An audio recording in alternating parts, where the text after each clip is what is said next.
Et salut à tous et bienvenue pour une nouvelle petite critique sur le bazar du grenier. Salut Seb! Salut! Et aujourd'hui on est là pour parler de Joker Folie à 2, Joker 2, la suite de Joker 1, sorti il y a 5 ans. 5 ans, c'est ça, 2019. C'est ça, 5 ans, réalisé par Todd Phillips, le bien nommé, réalisateur de la célèbre trilogie Gueule de bois, Hangover, Very Bad Trip. Donc dans un genre complètement différent. Un film que qui n'avait pas besoin d'une suite. D'une manière générale, Oui. je pense que tout le monde était un peu d'accord pour Il ne dire... méritait pas même d'exister au fond. Ouais. Moi, quand il y avait l'annonce du projet Joker, je fais un spin-off, est-ce qu'il y a besoin? Sans Batman? Oui, enfin je parle de la suite. Oui.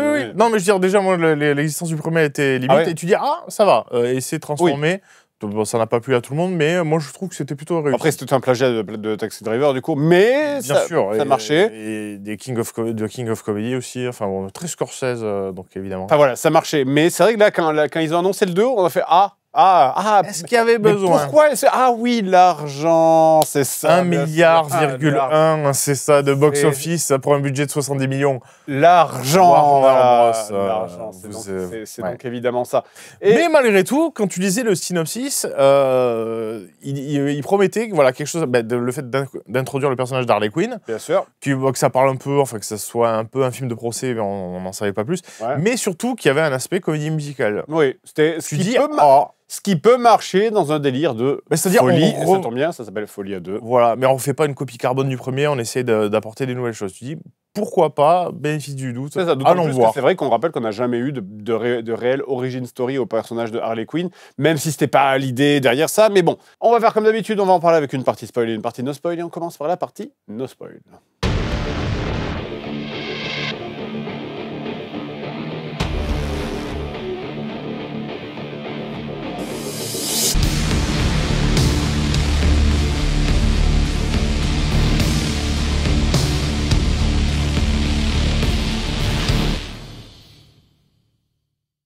Partie no spoil, donc je vais essayer de vous résumer vaguement l'histoire de ce film. Alors, ne soyez pas le Joker il est fou, il faut pas être comme lui, arrêtez de mettre des pépés Twitter du Joker sur Twitter pour faire des TKG, c'est pas bien, le Joker il est malade mental, ne soyez pas comme lui, s'il vous plaît, vous avez pas compris le premier film. Voilà, donc ça, c'est le résumé du film. Maintenant, je vais essayer d'expliquer le scénario. C'est un peu Fernandel, enfin, je sais pas, j'essaie de penser à si tu imitais quelqu'un de précis, j'ai pas trouvé. Donc, petite parenthèse, par contre, j'aime beaucoup, il y a des compilations sur le net des JT américains qui annoncent le film, et ils savent pas prononcer Folie à 2, et c'est très drôle. ah oui. Felice de tout, Folie le blue, et il y a que des compilations, c'est assez drôle. En mode Voilà. Joey de Friends. C'est ça, ouais. Donc c'est très drôle, je vous invite à regarder ça, c'est plus intéressant que le film. Donc, Joker Folie à 2, qu'est-ce que c'est? Eh bien, on retrouve le Joker qui est interné dans un... C'est pas l'asile d'Arkham, hein, du coup, c'est Arthur Fleck qui est interné dans un hôpital... C'est Arkham. Hein. Oui, non, mais c'est pas l'asile d'Arkham, c'est un hôpital psychiatrique d'Arkham. Une prison, ouais. Un hôpital psychiatrique, c'est juste un hôpital. C'est Arkham Gate. Il est interné en prison, service de haute sécurité, pour avoir tué 5 personnes. Évidemment, Bill Murray à l'écran, à la télé nationale. Robert De Niro. Bill Murray, à moins qu'il a tué Bill Murray, merde.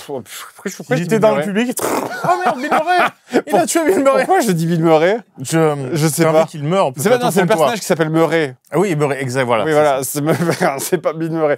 Donc, pour avoir tué Murray donc à la télé nationale, les gardiens de prison sont pot de vache avec lui et c'est son procès qui va suivre. Sauf que, eh bien, alors qu'il bénéficie d'une espèce d'allègement, c'est pas un allègement de peine, mais c'est une facilité où on l'autorise en mode genre, c'est un prisonnier modèle, donc on t'autorise à faire un truc un petit peu sympa maintenant.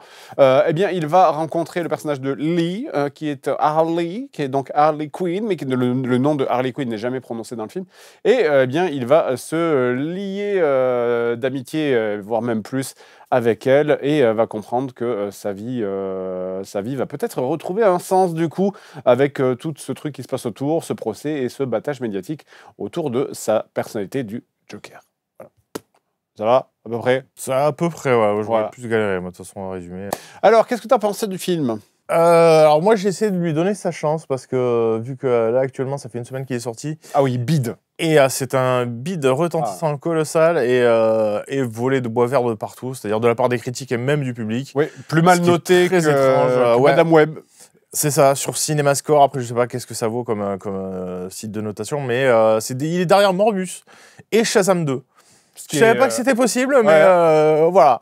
Est-ce qu'il mérite? Je sais pas. Mais en tout cas, c'est pas très très bien. Enfin, honnêtement, moi je trouve, en tout cas, le contrat de base, il est pas rempli. C'est-à-dire l'aspect comédie musicale. Je suis pas un expert, j'en ai vu quelques-unes et là, les numéros sont vraiment au ras des pâquerettes. C'est un projet, de toute façon, on va pas se leurrer, c'est un projet opportuniste, bien évidemment. C'est une suite pour capitaliser, pour refaire un succès comme le premier. On inclut une énorme pop star, Lady Gaga, tu vois, c'est pas Georgette qui chante à la salle des fêtes, enfin voilà quoi.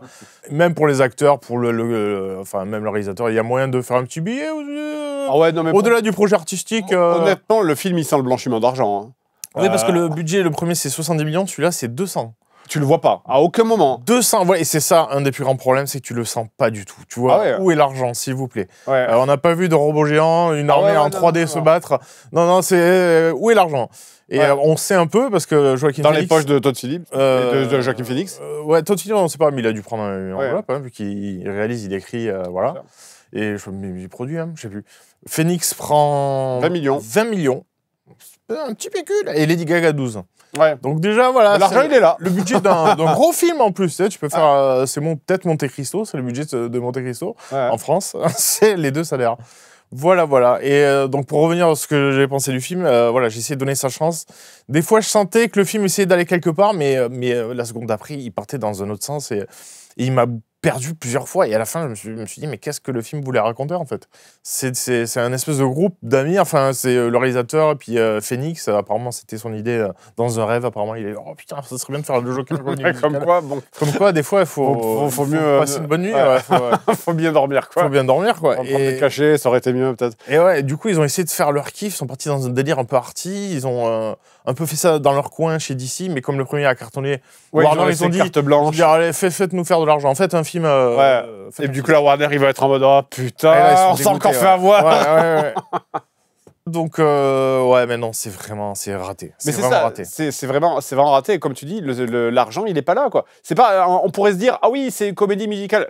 L'idée de la comédie musicale, de base, ça marche. Hein. Le Joker chante tout le temps. Dans Batman 1 de Burton, dans le musée, il danse dès qu'il arrive. Ouais, ça marche, il n'y a pas de problème. Dans animé, pareil, il chante. Dans le délire de, il rencontre Harley Quinn, machin, etc. Et puis, c'est dans leur tête et ils s'imaginent des trucs de dingue parce que c'est la folie qui leur fait chanter ça dans leur tête. Ça marche, sur le principe. Le fait que ça soit... j'ai vu beaucoup de gens dire « Ouais, mais c'est une comédie musicale, c'est pour ça que c'était à chier. » Non, pas du tout. Ça aurait pu être super. C'est le dernier aspect. Mais c'est juste qu'il n'y a aucune volonté de rendre ça exceptionnel dans les parties de comédie musicale. C'est pas des trucs à la Land où les mecs se mettent à danser sur le toit des voitures dans la rue et que ça devient une dinguerie avec des figurants qui dansent de partout. Non, c'est tout le temps... Il n'y a que Joaquin Phoenix et Lady Gaga qui font des trucs à deux. Et des fois, c'est vraiment un drap noir, une poursuite. Et il fait je chante un peu mal avec ma voix cassée. Ce film, pour moi, c'était une voiture calée avec l'autoradio allumé. Et tu essayes de démarrer. Et ça fait... Et tu dis, ça va démarrer.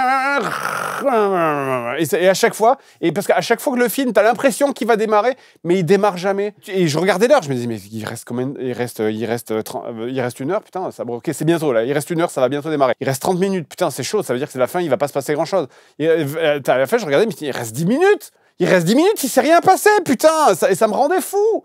C'était insupportable. Mais moi, t'as pas aimé du coup Putain, Moi, c'est surtout, j'ai l'impression qu'ils savent pas quoi faire du personnage en fait. Ils sont vraiment partagés entre le fait de le rendre un peu pathétique, mais en même temps, faut pas trop le rendre pathos parce que sinon, ça va générer de l'empathie chez le spectateur. Donc, faut pas qu'il soit trop, qu'il passe trop pour une victime. Faut montrer aussi que c'est un psychopathe, un tueur et tout. Donc, j'ai l'impression qu'il y a toujours une scène qui vient contredire une autre, et ça n'arrête pas. Et du coup, le film a du mal à trouver son ton, en fait. Et le problème, c'est que ça, tu peux le gérer si tu arrives à être un bon réalisateur, à intercaler des chansons qui donnent du sens à ton récit. C'est le propre même des comédies musicales, quoi. C'est renforcer un peu les émotions des acteurs et les mettre en image, tu vois. Et là, il n'y a rien. C'est abusé. Et des fois, j'ai l'impression que les chansons viennent parasiter un peu le récit, qui est très poussif, il y a du mal à avancer. Et au milieu, c'est j'ai envie de te dire que non, chantez pas, s'il vous plaît. Oui, non. Ça avance pas. Déjà, ça avance pas. C'est vrai que les chansons font pas avancer l'intrigue très souvent. Il y en a beaucoup. Et d'ailleurs, c'est peut-être pour ça, à mon avis, qu'ils n'ont pas insisté là-dessus sur la campagne marketing, promo. Et ils disent non, mais c'est pas une comédie musicale. Les gars, il y a beaucoup de numéros. Il y aurait que 3 chansons. Tu dis ok, ça a été peut-être exagéré. Il y en a ouh, bah, la moitié sont très mal réalisées, très feignantes. Il n'y a pas de problème, mais c'est quand même une comédie musicale, quoi. Il y a beaucoup de chansons. Mauvaise comédie musicale. Une très mauvaise du début à la fin. Très mauvaise comédie musicale, mais c'en est une. Et c'est pour ça qu'ils ont pas mis en avant ce côté-là, parce que c'est très feignant, quoi. C'est flemmard. Surtout à 200 patates. Je connais pas le budget de La La Land ou quoi, ou de West Side Story, mais tu prends le dernier Spielberg, même l'original. Moi, je connais pas, je n'ai pas vu, j'ai vu les plus connus, quoi, de comédie musicale. C'est pour ça qu'en rentrant hier soir, je me suis mis Le Magicien d'Oz. Tu vois, histoire de me laver. Et voilà, dès que t'entends Somewhere Over the Rainbow, tu fais ah, c'est vrai que ça peut être bien les chansons dans des films. Et même le film est de 1939. Donc voilà, donc c'était possible à l'époque aussi. Bref, mais ouais, là, il y a aucune recherche de mise en scène. C'est vraiment triste. Mais je pense qu'ils voulaient jouer cette carte un peu, c'est pour ça que ça clope à foison. Il y a une espèce de spectre de film français un peu arty. Un parti de faire. Nous, on réfléchit, on fait des trucs. Petit spoil qu'il n'en est pas un, mais après, c'est pas grave. De toute façon, le film va se casser la gueule, quoi qu'il en soit. Il y a une reprise de Ne me quitte pas de Jean Brel qui est. Ne me quitte pas. Qui est abusé. C'est un petit travelling, un zoom optique sur. Un mec au téléphone. Sur un mec au téléphone. J'ai jamais vu ça, quoi. En termes de fainéantise, c'est un truc de fou, quoi. Et c'est genre le climax. Et c'est le voilà, bon là c'est spoil, mais j'étais abusé. Je dis ah là c'est du renoncement, quoi. C'est vraiment il a un train à prendre, le réal. Il a dit bon, quelqu'un peut prendre le relais, je m'en vais. Mais moi, tu sais quoi, le dernier clou dans le cercueil. J'étais là, ah ouais non, c'est fini, quoi, dans tous les sens du terme. C'est fin du personnage, du film, de la saga, de tout ce que vous voulez. Moi j'ai ressenti que le film se sentait encombré par ce personnage du Joker, en fait. Tu vois ce que je veux dire? Ah, mais ils ont plus rien à raconter. Hein. Déjà, ils ont plus rien à raconter, mais le film est vraiment encombré parce que, en fait, le premier film Joker, t'as installé quand même un truc, un message qui a certes été pas compris par plein de gens. Il t'a installé ce personnage, mais ils l'ont quand même relié un peu avec le Joker de DC Comics. Je veux dire, on était là, on l'a vu, hein, Bruce Wayne enfant, Thomas Wayne et Martha Wayne qui se font tuer dans Crime Alley, le plan sur Bruce Wayne qui fait la naissance de Batman, presque t'entends les chauves-souris, machin, etc. Ils l'ont raccordé. Et c'est peut-être ça leur plus grosse erreur. Ils étaient obligés, c'est quand même le film s'appelle Joker, quoi. Certes, mais justement, est-ce que c'est pas là leur plus grosse erreur? C'est qu'ils l'ont raccordé à un sinon, Joker. Sinon, ça fait le succès du film. T'enlèves le maquillage de clown et ça, bien sûr. Ça devient un sous taxi driver de merde. Évidemment, mais du coup, ce que je veux en venir, c'est que comme ils l'ont raccordé, ce truc, avec Bruce Wayne, avec Martian, Batman et Gotham City, etc., avec une espèce d'imagerie collective de ce qu'est censé être le Joker, donc c'est censé devenir le prince du crime, d'être un psychopathe, sociopathe, qui tue des gens, qui rigole, qui est fou. Et là, dans ce deuxième film, en plus, avec le bonus ils en ont fait une espèce de version anarchiste du Joker qui est devenu fou à cause de la sociétaire, etc. Du coup, dans ce deuxième film, tu sens qu'ils sont non, mais c'est pas lui, non, rien à voir, non, Gotham, non, on connaît pas Gotham, Batman, Wayne, connais pas, Wayne, jamais entendu parler, tu vois, et il y a ce truc. Il y a Harvey Dent quand même. Il y a Harvey Dent, certes. Ça ressemble à un adolescent. Ouais, mais du coup, est-ce que t'as pas ressenti ce truc où ils essayent de s'en détacher à faire non, mais c'est pas lui, c'est pas. Non, mais il va pas devenir. En fait, c'est pas le Joker. Il est pas méchant, en fait. Et tu vois, c'est. Je vais comprendre ce que tu veux dire, c'est que quoi, ils n'assument pas trop que ça appartient à un personnage d'ici. Ils assument pas. L'univers de Batman. Ils assument pas ce qui est censé devenir le Joker. Ça les fait chier. Alors, il y a ce truc où. Après, il y a plein d'itérations, donc là, c'est la leur, quoi. Certes, bien sûr, c'est la leur. Mais en fait, c'est même pas du tout, parce que là, c'est une forme de renoncement absolu et total. Et ils l'ont fait dans la série Gotham, hein. En même temps, c'est parce que ça se déroulait très longtemps avant. Enfin, Bruce Wayne, il est jeune, ils ont dit, c'est pas le Joker, c'est Jérôme. Bon, il met du maquillage, il s'est tranché les joues, mais c'est Jérôme, et il a un frère jumeau. Donne esta la zapatia, c'est vraiment une telenovelas, enfin bref. Mais ouais, bref. C'est très drôle. Toi, t'as pas ressenti ce côté. On n'assume pas que c'est le Joker. Mais même Harley Quinn, tu vois, c'est pas la psychiatre du Joker, machin, c'est vraiment un personnage qui n'a rien à voir. C'est juste, elle aurait pu s'appeler Charlotte. Ça aurait été pareil, parce qu'à aucun moment, ça n'est raccordé de quelque manière que ce soit, à part qu'elle soit en train de maquillage comme ça, mais c'est... je sais pas. Comme ils essaient d'ancrer ça dans le réel, ils ont voulu faire leur popote, et le prétexte, c'est on utilise les personnages d'ici, mais ça va pas plus loin. J'ai l'impression qu'ils assument pas. Ils assument pas le fait de se retrouver avec ce personnage du Joker, ils assument pas de se retrouver avec ce personnage qui est censé devenir fou, méchant, machin. Ouais, mais en même temps, c'est pour... Le film va nulle part, en fait, il n'y a pas une saga, ils sont pas en train de construire quelque chose. Oui, certes. Donc ils font leur popo dans leur coin, parce que c'est James Gunn qui est en charge de DC, enfin le futur de DC. Non, mais bien sûr, mais ce que je veux dire par là, c'est que je pense que le film ne plaît pas aussi parce que dans l'inconscient collectif, les gens se sont dit ah, c'est la jeunesse d'un personnage que j'adore, tu vois. J'ai envie de voir. J'ai pas entendu ces retours-là. Enfin, est-ce qu'il y a pas de savoir si les fans. Est-ce qu'il n'y a pas un truc comme ça, un truc où tu te dis ah j'aime bien le personnage du Joker, c'est qui est le méchant le plus connu peut-être de l'univers de DC Comics tout court, hein, je pense à mon avis. Parce que c'est peut-être ça le succès du premier aussi, c'est-à-dire ça a peut-être touché des gens qui sont pas, qui recherchent pas à fond des références aux comics en fait, qui sont pas là pour voir un spin-off de Batman, mais plus. Oui, mais de l'autre côté, ça a aussi touché des gens qui aiment bien l'univers des comics et qui se sont dit ah cool, c'est une version différente, pas la même, mais différente, mais qui marche aussi, tu vois, et qui du coup vont voir ce deuxième film en se disant on va voir le prolongement de ce personnage et pas un retour en arrière. Or là, ce n'est pas le prolongement du personnage du premier, parce qu'il n'y a pas d'évolution du premier en mode tu vas pas plus loin dans ce qu'il était, mais par contre tu reviens en arrière en mode non mais je voulais pas faire ça. Je sais pas si je suis clair dans la manière dont je parle, mais c'est ce que j'essaie de transmettre. Comme il y a beaucoup de choses dans le film comme ça où il y a des embryons d'idées qui mènent nulle part. C'était le côté jouer cette carte, enfin le fait de les avocats qui essaient de manipuler un peu le jury, tout ça, sur le côté, mettre en avant le côté, le Joker c'est une persona qui s'est créée pour sortir de son monde et qu'en fait la vraie personne derrière le Joker c'est Arthur Fleck, et c'est deux personnes distinctes et ça va pas plus loin, enfin c'est pas traité dans le film. Mais ça aussi c'est pareil, tu vois, dans le film, on en parlera en partie spoil, mais ils vont dans ce sens, puis après ils font marche arrière, et ils vont dans l'autre sens, puis ils font marche arrière, et du coup le film n'avance jamais, il passe son temps à faire du backtracking. On peut parler du spoil parce qu'il y a des éléments où... Ouais, ça va être compliqué d'aller plus loin, donc partie spoil.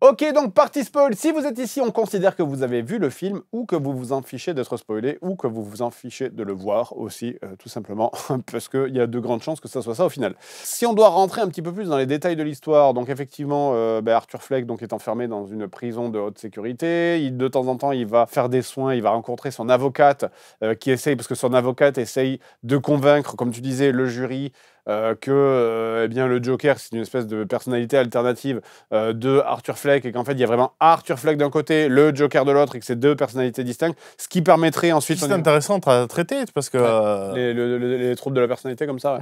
Ce qui permettrait du coup en fait d'aller devant la justice et de dire oui, mais regardez, mon client, il ne peut pas aller en prison, il ne peut pas être jugé parce qu'il est fou, donc il doit être interné. Voilà, c'est ça l'idée de fond en fait, hein, c'est de montrer qu'il a deux personnalités réellement. Et d'ailleurs, le film s'ouvre un peu là-dessus, ça démarre comme un cartoon Looney Tunes en fait, avec le logo Warner de l'époque. Et tu vois le Joker et c'est son nom, il se bat un peu avec son ombre et qui est un peu sa personnage. C'est vraiment Joker. Encore le film qui te hurle, vous avez pas compris, je vais vous réexpliquer pour les débiles le premier film. Quoi. Tu vois, ouais, mais après ils se contredisent derrière, tu vois, donc t'as pas l'impression que ça va dans une direction bien propre. Parce que après le personnage va admettre que finalement il n'est pas dissocié de sa personnalité. Ouais. Enfin, le Joker n'existe pas, c'est vraiment lui depuis le début qui est un assassin. Ouais. Il va se confesser, enfin... Ouais, c'est ça. Avec un extrêmement mauvais message, hein, si je peux me permettre, parce que il se confesse et il dit oui, non, mais il n'y a pas de Joker, ce n'est que moi, c'est Arthur Fleck, j'ai tué 5 personnes, j'aurais aimé. Et il se confesse suite à quoi? Parce qu'il se fait enculer dans les douches. Et donc, est-ce que c'est ça la morale? Enculer les prisonniers dans les douches et ils avoueront leur crime. Bizarre un peu la morale du film, du coup, j'ai trouvé. Cette scène sort de nulle part en plus. C'est vraiment pour lui faire vivre une humiliation en fait. Je sais pas, pour peut-être désacraliser le personnage vis-à-vis des incels qui le portent comme la figure de la Révolution. Ouais, mais tu vois, et moi, je vais pas voir un film pour voir un règlement de compte entre le réal et les fans, quoi. Ça, fais-le en interview. Si les gens, ils ont pas compris ton film, tu fais une interview, ils t'expliquent, ou tu fais un livre, j'en sais rien. Mais tu fais pas un deuxième putain de film pour m'attirer et me faire dépenser 10 balles pour régler tes comptes, quoi. Après, c'est bizarre ce que je veux dire, mais moi je juge sur pièce. Moi, c'est vraiment le film qui m'intéresse. Et il y a plein de films qui ont des problèmes de production. Tu apprends ça en te renseignant. Tu te dis, ah putain, mais en fait, les acteurs se supportaient pas pendant le film et tout. Genre Fury Road, il y a plein de bails là-dessus, quoi. Charlize Theron et Tom Hardy pouvaient pas se voir. Enfin, il y a eu plein de problèmes, mais en fait, le film est un chef-d'œuvre au final. Donc, après, c'est dur de dire ça, mais en même temps, t'es pas censé connaître les coulisses, tu vois. T'es pas censé savoir que la tronche de la main du marionnettiste. Enfin, voilà, quoi. Tu veux le spectacle. Mais le film n'est pas réussi. Voilà, c'est ça le problème. C'est qu'ils auraient réussi à transcender quelque chose, à proposer une vision un peu spéciale. Et puis, parce que c'est un peu ça, le projet. J'ai l'impression que c'est un laboratoire pour essayer des trucs, tu vois. Alors, on va tester ça. C'est un truc pas trop vu au lieu de faire un truc très premier degré, Batman, Joker, Gotham City la nuit, Batarang dans la gueule. Essayer de proposer quelque chose un peu différent. Ça fonctionne pas, quoi. Non, ça fonctionne pas. Et c'est trop long pour son propre bien aussi, on l'a pas dit. Ah oui, c'est long. Oh là là, c'est 2 heures, c'est 2 heures et j'ai l'impression d'en très avoir mal fait rythmé. 3. Ouais, c'est très long. Beaucoup de numéros musicaux fonctionnent pas. Il y en a qu'un qui ressort un peu dans mon esprit. C'est celui qui se déroule dans le tribunal où les lumières passent au rouge. Donc déjà, il y a une esthétique. Il y a un jeu de comment ils se répondent un peu avec Harley qui danse sur la table et qui fait le truc avec le maquillage. Et il frappe, il tue un peu tout le monde. Et il commence à rebondir sur les paroles de ses chansons. Il dit je vais me venger, je vais ci, je vais ça. Et à la fin, il éclate la tête d'un juge et il se suicide. Il y a une balle dans la tête, tu dis wow, graphiquement c'est intéressant, il y a quelque chose, ça raconte quelque chose. Et c'est le seul moment, le seul passage. Et ça ne va nulle part. Mais parce au moins déjà. Oui, certes. Il y a des comédies musicales où l'histoire elle est chiante à mourir, mais au moins les numéros musicaux sont sympas et ils proposent quelque chose. Oui, voilà, mais ce que je veux dire, c'est que, en fait, moi j'attendais le moment, je me suis dit, quand j'ai vu ce passage, je me suis dit, ah cool, enfin, parce qu'à un moment donné, c'est le procès d'Arthur Fleck, ça dure, vraiment, le film dure 2 heures, il y a 1h30 dans le tribunal. Enfin, il y a un moment donné, Arthur, il est en mode genre, oui, parce qu'Harley, elle arrête pas de le convaincre, oui, mais non, ne sois pas Arthur Fleck, il est nul, deviens le Joker, c'est ça que tu es réellement, machin, etc. Donc Harley, elle essaye de le pousser. Lee, du coup, parce que ça va parler dans le film, mais Lee, c'est une espèce de fan un peu chelou du... Je crois qu'elle s'appelle Harley, ils le disent à un moment quand ils lisent son dossier. Ils le disent Harley, oui, mais il l'appelle Lee 3/4 du temps. Lee, c'est une espèce de fan un peu chelou du Joker qui essaye de le pousser dans ce truc de oui, soit comme ça, soit comme le Joker. Arthur, on s'en fout, il est nul, il est chiant, machin. Nous, on veut le Joker, vas-y. Là aussi, il y avait un embryon d'idée. Libère-toi. Ouais, il y a un embryon d'idée, effectivement, je suis d'accord. T'attends le moment où, effectivement, il va se libérer, il va se lâcher. Parce que, en fait, le problème, c'est que Arthur. Tant qu'il est Arthur, le film il démarre pas parce qu'Arthur c'est un mec qui est comme ça, je suis nul, je suis autiste, je suis en prison et machin. Et donc il y a ce moment où il y a cette scène musicale et là moi je me suis dit putain c'est cool, ça démarre et après cut et ça revient sur un gros plan de Arthur qui est en mode je suis fatigué. Enfin, et c'est pour ça que c'est agaçant parce qu'à chaque fois le film te fait croire que ça va démarrer, que ça va s'emballer et ça ne s'emballe jamais en fait. Peut-être que c'est ça que le film voulait raconter, c'est que c'est chiant en fait. Un procès c'est chiant, Arthur il est chiant. Voilà, que tout est chiant, la vie est chiante. Mais bon, moi, fallait faire un trailer honnête, alors, dans ce cas-là, tu vois, parce que c'est... c'est mal exécuté, parce qu'encore une fois, des films de procès, tu peux en avoir des captivants, des longs... Et encore une fois, je vais revenir sur Christopher Nolan, à la base, il voulait faire la suite de Dark Knight, c'était un film de procès où on suivait vraiment le procès du Joker, quoi. Et après, on ne sait pas, c'est dans les limbes, ça n'existera jamais, mais ça aurait été beaucoup plus intéressant s'il faut, quoi. Normalement, à la base, je crois que dans le script, je sais plus, je crois que Nolan a mis un veto sur le film, sur le fait que Joaquin Phoenix s'ouvre les lèvres avec un rasoir, enfin, je sais plus ce que c'est. Ah oui. C'est pour ça que c'est pas lui qui le fait à la fin du film. Parce qu'on va vous spoiler la fin. On va spoiler la fin, vas-y. Ça sort du chapeau. J'ai l'impression que c'est un reshoot, en fait. Quand j'y repense, ça sort tellement de nulle part. Arthur est transféré d'un bloc à un autre. Enfin, je sais plus la raison. Bref, et du coup, il croise un mec, un détenu. On ne sait pas qui c'est. On ne sait pas qui c'est. Dans ma tête, je réfléchis, je me suis dit, attends, c'est pas lui qui est dans la cantine à un moment. Non. C'est tellement mal écrit qu'il n'y a pas de callback rappelle-toi, tu vois, un peu comme l'impasse. Pas de spoil, c'est vraiment juste. Un personnage du début qui aurait lésé un peu. Enfin, qui aurait été lésé par Arthur et qui revient se venger. Qui lui sort la réplique du méchant quand il tue Thomas Wayne. Non, sur le plateau, Murray. Mais les deux. Oui, en fait, Murray, le mec dans la rue. Il dit ça aussi. Oui, le mec dans la rue. Ah, c'est tout le monde a cette punchline. Non, dans Gotham. Tout le monde a cette Et du coup, ça la dilue complètement. Elle a plus d'impact, si tout le monde l'a dit en plus. Putain, c'est mal écrit. Et bref. Mais voilà, il y aurait du sens de l'impact si c'était un callback à quelque chose. Non, c'est rien du tout. Tu ne sais pas qui c'est. C'est un gars qui le tue, puis après il fait puis il s'ouvre les lèvres comme ça. Dis, attendez, alors c'est pour vous dédouaner, vous dites, mais en fait, le vrai Joker, c'est lui. J'y ai cru un moment, mais non. C'est ça. Non, je pense pas. Ah, c'est ça. Si. Le message, c'est pour dire que Arthur Fleck, c'était un random comme tout le monde. Et non, c'est pas ça. Ça peut pas être aussi nul que ça. Si, bien sûr. Bien sûr, vous avez vu, mais en fait, n'importe qui peut être le Joker, mais... Parce que c'est vrai que quand il le tue, Arthur Fleck, il se met à rigoler, il fait Ah! Et puis après, il s'ouvre les lèvres comme le Joker de Nolan. Voilà, c'est-à-dire Et ça finit comme ça. Moi, au début, j'ai cru qu'il se faisait une cicatrice et je me suis dit, ah, c'est Victor Zaz. Tu vois, mais. Non, il se fait couper d'abord les bras, un truc comme ça. Là, c'est très, très on the nose. Non, Ouais. non, c'est n'importe qui peut être le Joker. N'importe quel fou. La folie. Oh, à 2, à 3, à 8, à 12, à la partouze. C'est tellement nul. Ouais, non. Ah. Et- J'y ai pensé, mais je me suis dit, non, ça peut pas être aussi nul, Ah, en fait. si. Moi, c'était le dernier clou dans le cercueil. Après, peut-être, je n'ai pas compris le film, hein, vous dire dans les commentaires. Ouais. Mais, C'est vrai que le film est très mal noté, à la fois par les critiques et par les fans. ah ouais, c'est unanime, en tout cas. Mais ouais, c'est unanime. C'est- Et quand tu dis que c'est nul, il y a plein de gens qui font non, mais c'est pas compris le film. De toute façon, Je vous le laisse. reste dans le jeu vidéo, Seb. T'as pas compris. Non, mais je veux revenir sur un dernier truc. C'est par contre, c'était quelque chose qui était assez central dans le premier film. C'est qui raccordait à la thématique du Joker. C'est le fait qu'il ait une maladie qui faisait qu'il riait dans toutes les situations délicates. Très peu mis en avant. Ça a disparu. Ça a disparu, mais des fois ça revient.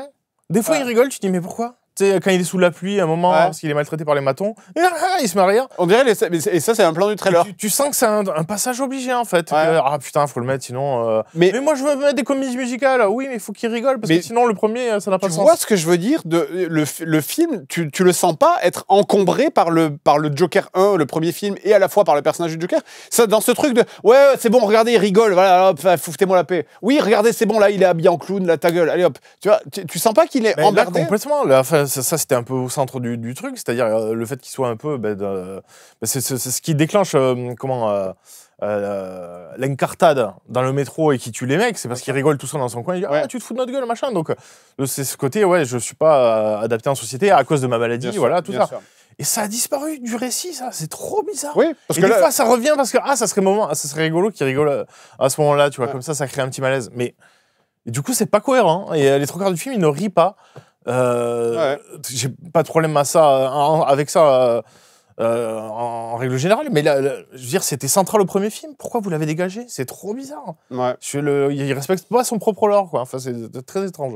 ouais. Enfin, je sais pas ce que t'en penses, mais moi, ça m'a Non, mais vraiment je choqué, suis quoi. d'accord. Ils l'ont complètement oublié. Je me suis fait la réflexion plein de fois. Plein de fois, je me suis dit, mais attends, normalement, dans le film, le film 1, on t'explique que dès qu'il est sous tension extrême, sous stress, machin, etc., automatiquement, il rigole et il le fait tout le temps dans le film. Mais Et là, c'est.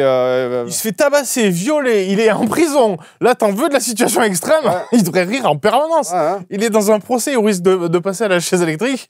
Là, t'en veux du stress? Vas-y. Ouais. Ça, j'ai oublié mon maquillage de clown, hein. C'est pas ça du tout. Ah non, Et, rien du tout. Bilan. De toute façon, il va disparaître, il va être Ouais, oublié, d'accord. ce film. Mais c'est intéressant à voir, surtout quand tu vois en perspective de tout ce qui est sorti en 2024. Il y a des. Moi, j'aime bien le fait que le public se réapproprie. C'est lui un peu qui décide, le juge de tel film va marcher, tel film va se planter. Parce que celui-là, quand tu le lis, tu regardes les camemberts, les stats et tout, tu dis ça doit fonctionner. Forcément, tu vois. C'est la suite du premier. Ne serait-ce que par curiosité, le public va venir. Et il y a Lady Gaga, tu vois, donc tu vas attirer un peu d'autres publics. Enfin, ça ne peut que fonctionner, au moins le premier week-end. Le premier week-end, c'est une catastrophe. C'est le record, c'est le pire record de films de super-héros. C'est un film de super-héros, du coup, mais oui. C'est un peu vendu, c'est Joker, tu vois, donc ça rentre un peu dans la boucle. Encore une fois, moi je maintiens, c'est ça son problème. Hein. C'est le film, ils auraient pas dû faire un film sur un personnage qui s'appelle le Joker. Ils auraient dû faire un film sur un personnage qui s'appelle Henri Malade. Mais sauf que s'ils avaient fait ça, personne serait venu le voir le premier non plus. Ouais, mais ça a vidé. Et il y a d'autres projets comme ça. Furious, ça a vidé. C'est Warner aussi, donc là, il doit être vraiment salé. Borderlands, tu vois, un truc un peu formaté fun, Gardien de la Galaxie coloré et flashy avec Kevin Hart, ça bide. Ouais. Ils vont se remettre en question. Ils vont dire, mais je comprends pas, on a coché toutes les cases. Ouais. Je pense qu'il y a plein de marketeurs qui vont faire de l'huile. Comparé à quelques années où les films étaient pas bons et les gens allaient quand même les voir, c'est ça. Là maintenant, les films sont pas bons et les gens ne vont plus les voir. Et en soi, ça me rappelle beaucoup le milieu du jeu vidéo, on en parlait hier sur le retour, qui a un peu la même problématique où avant, il y avait beaucoup de jeux qui sortaient, qui étaient pas bien et les gens achetaient. Et du coup, les studios sont en mode ouais, on s'en bat les couilles, vous n'avez pas notre jeu, bah les couilles, de toute façon, vous achetez quand même, bande de nuls. Donc, et là maintenant, les gens ils achètent plus et donc les jeux se bident. Font des bids financiers et c'est maintenant qu'ils vont devoir se remettre en question. Donc finalement, c'est peut-être ça la bonne morale, hein, le bon point de ce film. C'est ce que je retiens. Enfin, on verra comment ça va évoluer dans l'avenir, mais je suis curieux de voir comment ça va évoluer, quoi. En tout cas, ça va les faire réfléchir plutôt deux fois qu'une dans les salles de de marketing. Après, de l'autre côté, est-ce que ça peut pas apporter aussi un point négatif au sens que si effectivement ce genre de projet un peu risqué, machin, etc. Est-ce que tu appelles ça une prise de risque? Non, c'est même pas une prise de risque. Non, c'est pas risqué le mot que je cherche. C'est ce projet un peu coup de gueule, mais moi ça m'énerve les trucs de genre je vais gueuler sur mes fans, ça me rappelle Matrix 4. Warner aussi. Hein. Est-ce que retentissant aussi. Est-ce que ça risque pas de encore plus envoyer le Hollywood dans un délire de supérisation des films, enfin tu vois, de les rendre ultra commercial parce que genre de toute façon il y a que ça qui marche et encore non mais en fait même pas, en plus ça marche pas. Qu'est-ce qui marche? C'est ça. Qu'est-ce qui marche? Vous avez 4 heures. Voilà. Ah, j'ai pas la réponse, mais en tout cas, moi je trouve ça bien quelque part, alors que mon cœur saigne, Furiosa aurait dû fonctionner parce que c'est un très bon film. C'est vrai. Mais que le public se réapproprie un peu et décide de ce qu'ils veulent en fait. C'est arrêter. Ils sanctionnent, ouais. Ça, je trouve ça c'est assez cool. Après, on verra pour la suite, mais voilà. Ouais, ben un peu pareil. Hein. Bon, tu as tout dit, je ne vais pas tout répéter. Moi, c'est pareil, j'ai pas trop aimé le film. Encore une fois, c'est pas le problème que ce soit une comédie musicale. Ça, une comédie musicale, c'est un moyen d'être super. Il n'y a aucun souci là-dessus. Mais cette espèce de coup de gueule pendant 2 heures contre les fans du film, c'est bon, merde. Voilà, c'était juste pas bien, c'était chiant. Voilà, je vais être honnête, c'était chiant, je me suis fait chier. Voilà, c'est. Il y a 1h30 dans un tribunal de gens avec des gens qui défilent et des témoins et machin. On appelle le témoin, puis le témoin 3, puis maintenant c'est l'avocat de la défense, puis maintenant c'est le procureur, puis machin. Ah ouais, c'est bon, je sais pas, moi je suis pas venu pas venu voir ça à la base. Bon, voilà. Bah, faites-vous votre avis par vous. En fait, non, franchement, j'ai même pas envie de vous dire d'aller le voir, je vais être honnête. Regardez Chantons sous la pluie, c'est vachement bien. Voilà. Il y a West Side Story. Des comédies musicales, il y en a des super, et celui-là, ce n'est pas une, je pense. Mais après, bon, c'est à vous de juger, comme d'habitude. On n'est pas des experts en cinéma, bien sûr. Voilà. On est juste des... Je suis un expert en fromage de chèvre. Exactement. Des bisous, salut à tous. Ciao, ciao.